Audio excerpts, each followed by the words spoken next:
All right, so moving into chapter 17, it's a little more about the investigation, the polygraph test, and I'm going to share with you one of the best parts I felt is in chapter 17.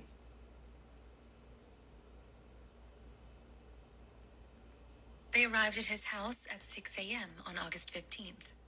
They conducted a thorough search of the Watts home. It was noticed there was a sheet in the kitchen garbage can. Why would Christopher, if he had been planning this, be so careless as to leave a sheet in the kitchen trash? It's either he wanted to be caught, or he had something major going on in his thought process. They noticed there was just one fitted sheet and one pillowcase. The pillowcase had some sort of residue on it that looked like glitter. At 11 a.m. on August 15th, Christopher arrived at the Frederick Police Department. The plan was to do a polygraph test, which Christopher had already agreed to.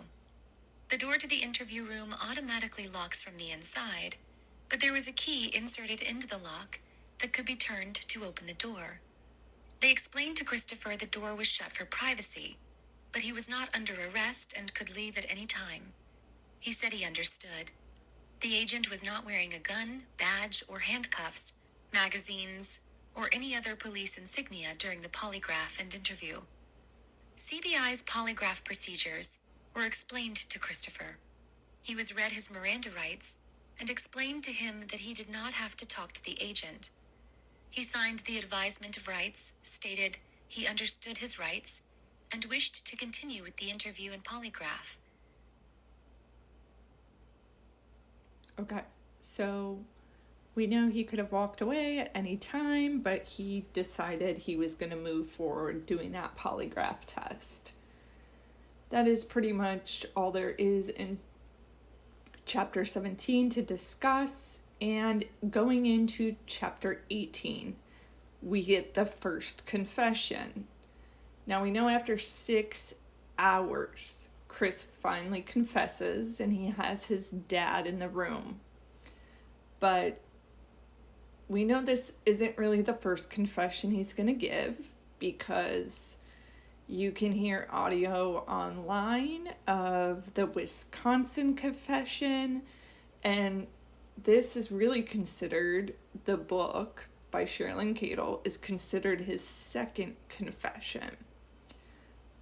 So during that confession, I'm not going to give Chris the time of day because most of it is victim shaming and a lot of bashing of Shanann. But something noteworthy during that interview is the father comes into the room and he says that the incident must have been planned because he talks about the 3-foot doll picture with the sheet over it, which you're going to see in a different video. And he says, which is really interesting to the police officer, Cece or Bella would never do anything like that. They've never played with their dolls like that in any way that the grandparents have seen. So Christopher then puts the spotlight back on himself and says, "Why did this happen to me? What's going to happen to me?" And it seems like his only concern is that his coworkers are going to have to go out to the oil well site, and he's worried about what they are going to think of him. He stops talking about his family and he puts the focus just back on him.